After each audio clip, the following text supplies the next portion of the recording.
मंत्र रे दीक्षित करिथिबा जातिर जनक महामनीषी महात्मा गांधी दुईटी आदर्शवादी बलिष्ठ स्तंभ सर्वोदय और सत्याग्रहर भित्तिभूमि उपरे प्रतिष्ठा होइथिला स्वाधीनतार एही जययात्रा।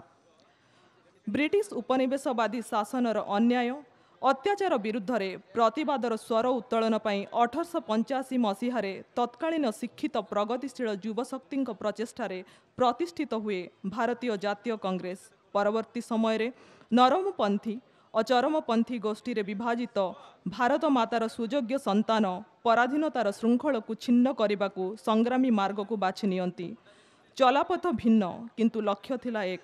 एही साधनार पथरे आत्मप्रकाश करती भारत मातार सुयोग्य बरपुत्र उमेश चंद्र बनर्जी, दादा भाई नारोजी, गोपाल कृष्ण गोखले, मौलाना अबुल कलाम आजाद, लाला लाजपत राय, बाल गंगाधर तिलक, बिपिन चंद्र पाल, अरविंद घोष, भगत सिंह, खुदीराम बोस, सुभाष चंद्र बोस परी विप्लवी देशपाई प्राणबली देइछन्ति अनेक युववर्ग।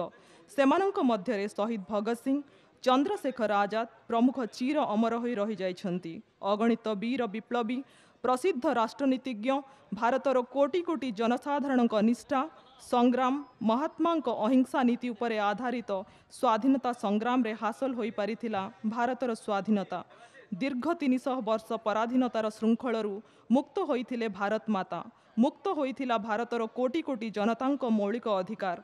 स्वाधीनतार नूतन सूर्यालोकरे भारत उद्भासित होइथिला 1947 मसीहा अगस्ट 15 तारिख रे। एही दिन प्रत्येक भारतीय चेतनारे रद्धिमंत और आंदोलित होई रहिथिबा स्वाधीन भारत जातीय महोत्सव भावरे। तेणु एही अमृत महोत्सवर शुभ अवसर रे युवशक्ति जाति और देश प्रति यथार्थ कर्तव्य संपादन रे ब्रती हेले ही ताहा ही हेबो आम पूर्वसूरी मानक पई श्रेष्ठ श्रद्धांजलि।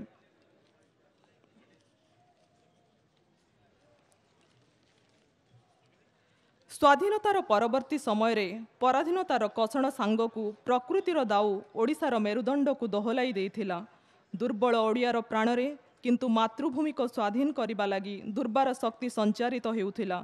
ओडियांकर एही भावावेग को बलिष्ठ करुथिला उत्कलमणि गोपबंधु दास ठारू आरंभ करी माटीर महाकवि सची राउतराय, जातीय कवि वीरकिशोर, बांछानिधि महांती प्रमुखंक अग्निवर्षी कलम। ओडिया साहित्यर एही स्वर क्रांतिकारी रूप नहीं कोटि प्राणरे जाग्रत करिथिला दृढ़ आत्मबल। देशर मुक्ति आंदोलन रे झास देबा पई अभरुंत उत्साह और उद्दीपना। ओडिया जाति को जातीयतार आवेगरे आप्लुत करिबा तथा ओडियांक अंतरात्मारे जागरण आनिबा लगी बंदीर आत्मकथारे उत्कलमणि गोपबंधु आह्वान देइथिले, मो भाई भौणी हे उत्कलवासी, स्वराज्य साधने न हुओ उदासी। जे दीक्षारे थरे करिछि विश्वास, न छाड़ ताहा थिबा जाएटी निश्वास। कातरता सिना कापुरुषपण, वीर मरे अबा मारे करी रण। पछगुंचा नाही वीरर जातके, न मरे से केबे पराण आतंके। पुणी से आह्वान देइथिले, पितृ प्रतिश्रित राज्य जेहु पराधीन, जगते तातहु बଳି नाही केही हीन।